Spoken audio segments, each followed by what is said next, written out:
Hey YouTube, this is episode 2 of the Let's Play Vault White. This episode we see just how strong the Route 1 Pokemon are and how big of a difference this game is compared to the originals. By the way, in the first video I kind of forgot to introduce myself, so there's really not much else to say.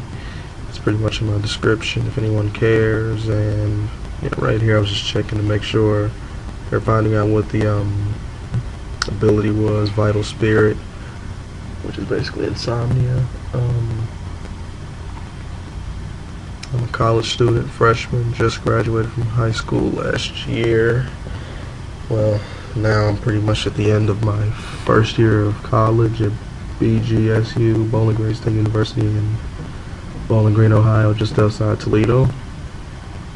Apologize for this recording. This narration is 4 o'clock here, good old Ohio, with our crazy weather. Majors computer science, which is quite hard, might I add, but it's nothing that's impossible. Right here, Juniper's going to show us how to catch a pat rat, which I still call pack rat for some reason. I'm guessing that Minccino, whatever the hell that name is pretty much this generation's Pikachu.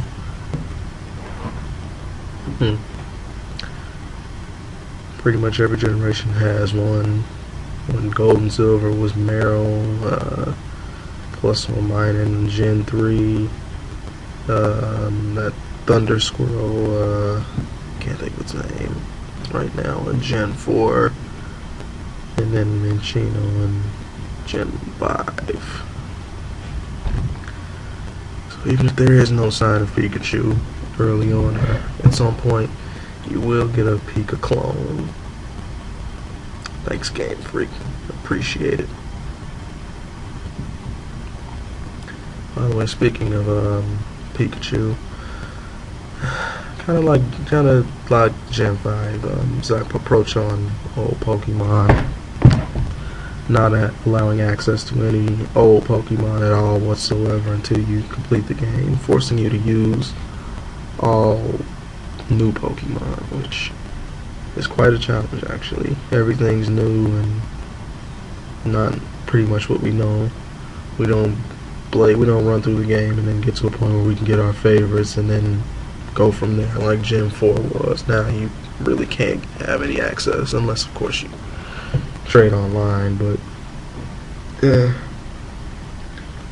I don't agree, however, with the VGC rules that you must use all Unova Pokemon. I feel like that severely hampers the variety and we'll eventually probably see a lot of cookie cutter teams. Not that I'm attending, just throwing it out there. Here's the first Pokemon I run into, a Hoot. So, Hoot.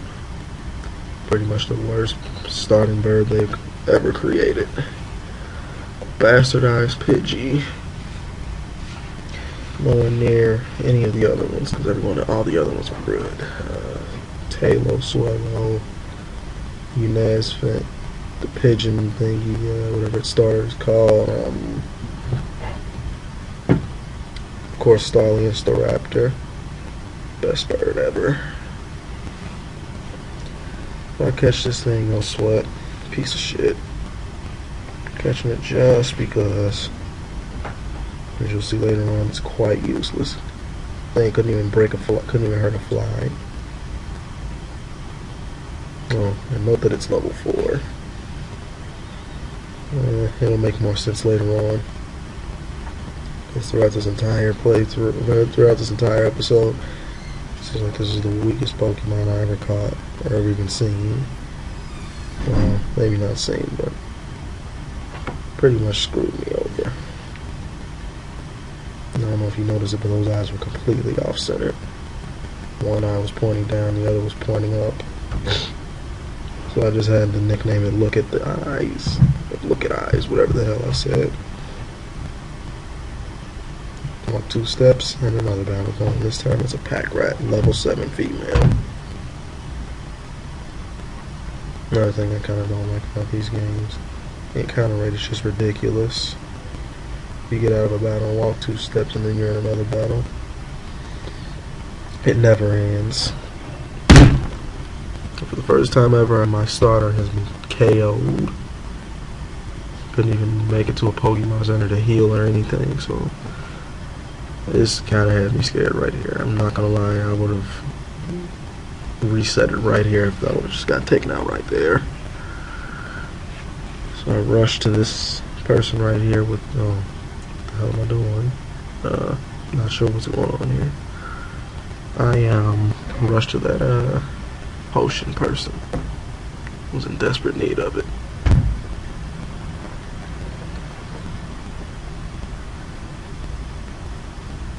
And then I get into another battle before I can even move with a bit of a bastard Pokemon, if I just to say the least.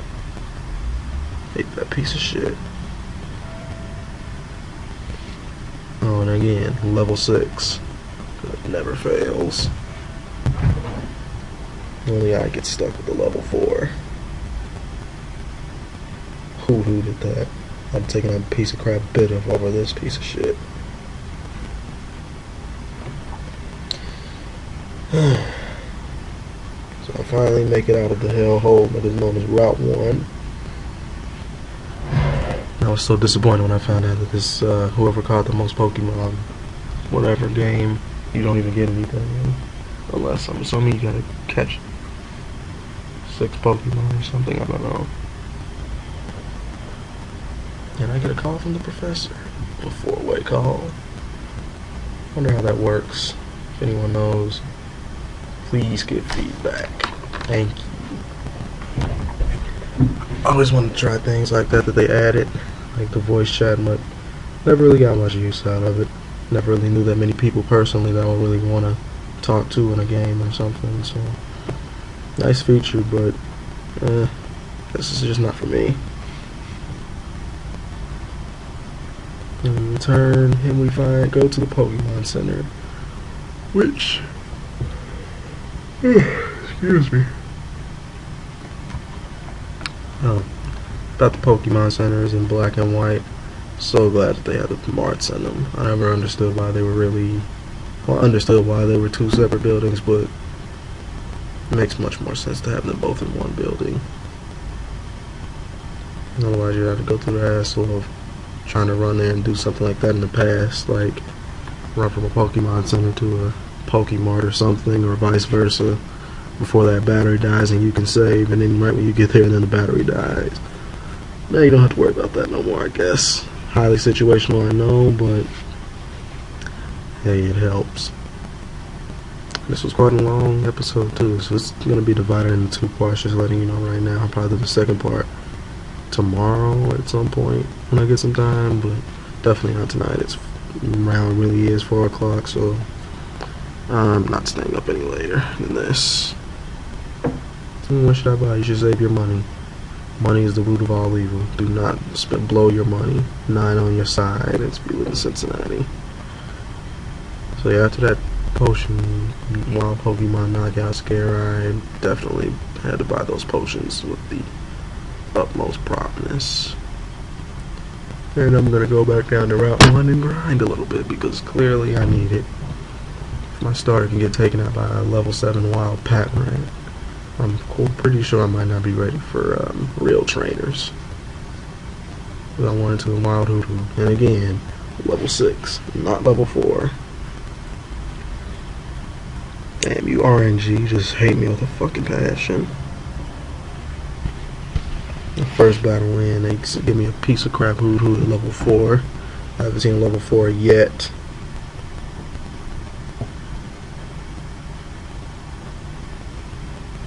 But it is definitely kind of weird to see different Pokemon pop up in this game in the wild from different generations. Pre E4. I definitely like it. I prefer it over the older, well, the real game, retail games. But again, it makes sense in Prays for a newer experience, I guess. All new Pokemon throughout the entire game. Something we haven't seen since Gen 1, I believe. Yeah, so Gen 2 was a mix of 1 and 2. 3 was 1, 2, 3, I believe. And 4 was just pretty much the same. We just pretty much haven't had this since the games originally first came out. And I just learned Water Gun about damn time. Because Tackle, while more powerful in this game, is just not cutting it.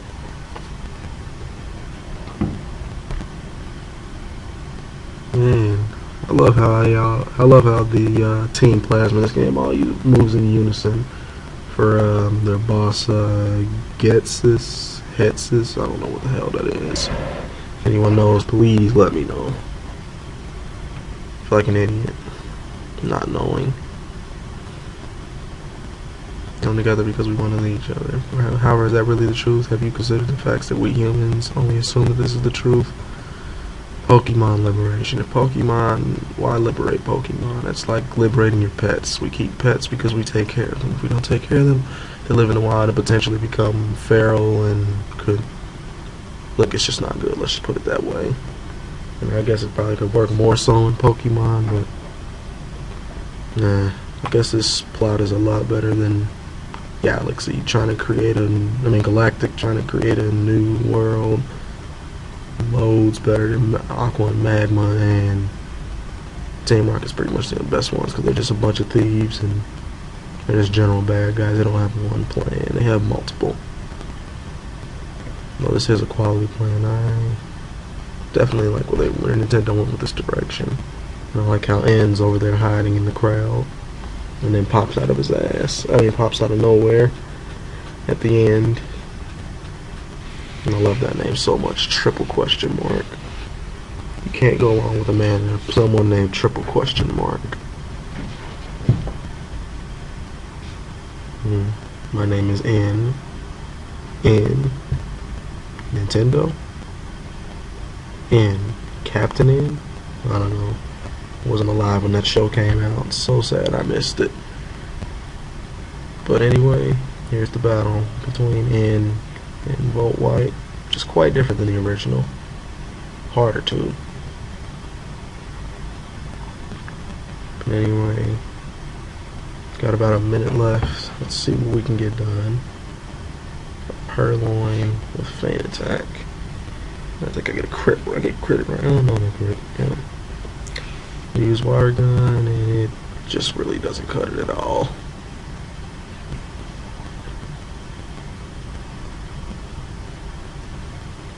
Getting just owned in the face by this Water Gun, or this Feint Attack. Now I get a crit, which is great. By the way, I did find out I do have it set on, had the battle style switched on set, so it's pretty much like a online, or it's pretty much like Battle Tower, Battle Subway, online local battles and stuff. So, do you want to switch in between for free? I guess that makes it a little more difficult. I usually don't play with this style.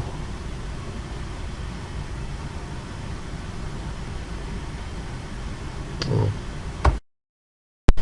So here we go, Feint Attack. Or Purloin. Which is one of those Pokemon to me that just should not be males. Kind of like Skitty.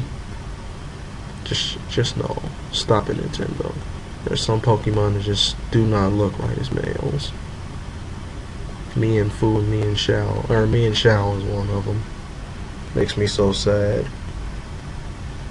Oh well. Beggars can't be choosers. Next Pokemon sent into the Ralts. And that's about the end of the battle right there. So I think I'm just going to cut it off here.